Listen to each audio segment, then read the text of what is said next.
별개로 추천드리긴 하는데요. 듀얼 트림으로도 효과가 좋을 것이라 생각을 하였습니다. 눈이 더 시원해지도록 하는 수술이고 멍붓기가 그렇게 좀 심하진 않은 것으로 1년이 지나도 잘 유지가 되고 있는 것을 확인해 볼 수가 있습니다. 안녕하세요.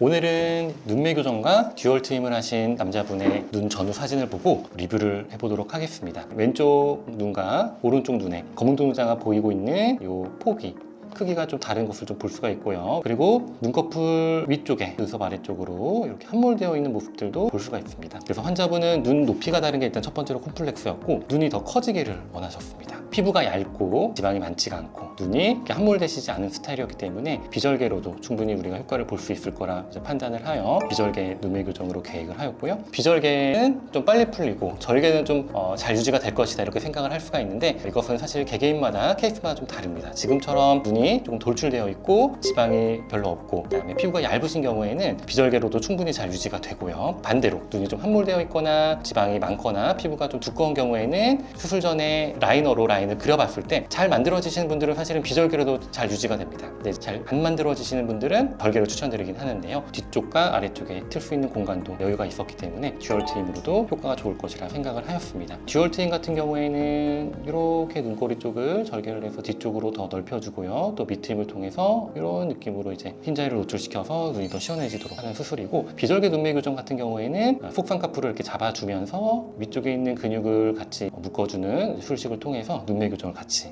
하게 되겠습니다. 수술 일주일 후 사진을 보면요. 아직 멍붓기가 살짝은 있지만 뒤쪽 아래쪽으로 이만큼 우리가 흰자위가 더 노출된 모습을 볼 수가 있고요. 라인도 지금은 왼쪽이 약간 더 커 보일 수 있지만 두께가 빠지면 대칭적으로 예쁘게 잘 맞을 것이라 생각이 되고요. 위에 눈두덩이 쪽에 함몰된 부분도 많이 교정이 된 걸 볼 수가 있고요. 그리고 오른쪽 눈의 눈동자의 크기도 왼쪽에 검은 동자 보이고 있는 정도를 많이 따라간 것을 볼 수가 있습니다. 그리고 일주일 차지만 멍붓기가 그렇게 좀 심하진 않은 것을 볼 수가 있죠. 그리고 이제 이 사진은 1년째 사진입니다. 우리가 비절개의 눈매 교정을 했지만 풀리지 않고 잘 유지가 되고 있는 모습을 볼 수가 있고요. 위쪽에 함몰되어 있는 이 부분도 보이고 검은 눈동자가 보이는 이 세로폭도 뒤쪽과 아래쪽에 세로 터진 이 흰자위 부분도 1년이 지나도 잘 유지가 되고 있는 것을 확인해 볼 수가 있습니다. 그래서 듀얼 트림 효과도 좋고 술전에 비해서 검은 눈동자가 더 보임으로써 훨씬 더 또렷하고 명료한 느낌을 여전히 유지하고 있는 것을 확인해 볼 수가 있겠습니다. 오늘은 실제 비절개의 눈매 교정과 듀얼 트림 사례를 보고 설명을 드렸습니다. 다음에는 또 새로운 케이스를 가지고 오도록 하겠습니다.